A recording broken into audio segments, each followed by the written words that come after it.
From the newsroom at news.com.au.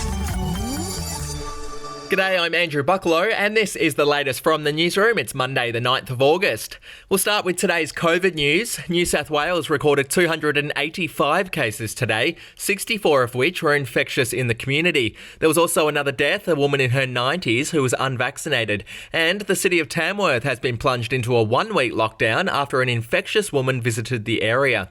In Victoria, there were 11 new cases recorded today, but there was some good news for people in regional Victoria. They'll be freed from lockdown tonight, as health authorities are confident the latest outbreaks are contained within metropolitan Melbourne.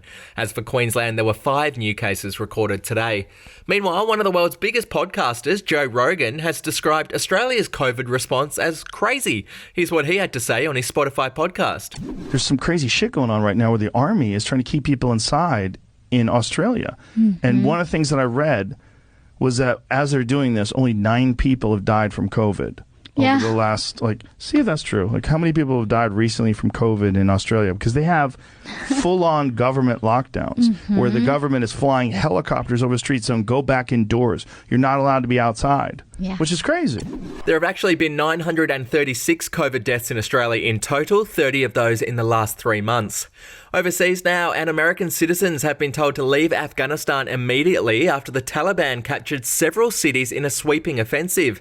Taliban fighters stepped up their attacks in northern Afghanistan over the weekend, capturing 3 more provincial capitals after seizing much of the countryside in recent months. Fighting in Afghanistan has intensified since May, which is when foreign forces began the final stage of withdrawal, due to be completed later this month. And in lighter news, UFC boss Dana White has taken to Instagram to show off his insane hotel room. He's staying at the Post Oak Hotel in Houston and gave fans a tour of his swanky suite. Have a listen to what's inside. Wait till you see this. This is my own personal gym on the floor here. Pretty badass for your own gym. And it's got its own Houston Rockets basketball court in here. How badass is this? This is my movie theater. It's got movie-style seatings. They have popcorn and candy and everything you would want over there. This over here is a laser shooting range. And over here is a little putting range. And that computer over there can change the landscape. It moves up and down and does all these different angles for putting. To showbiz, and a former Bachelorette contestant was stabbed at a party in Adelaide on the weekend. Paddy Colliar was a contestant on Ali's season of The Bachelorette in 2018 and then appeared on Bachelor in Paradise. He was allegedly stabbed in the back at a party and is now in hospital recovering with several broken ribs. A 23-year-old man has been arrested and will appear in court next month.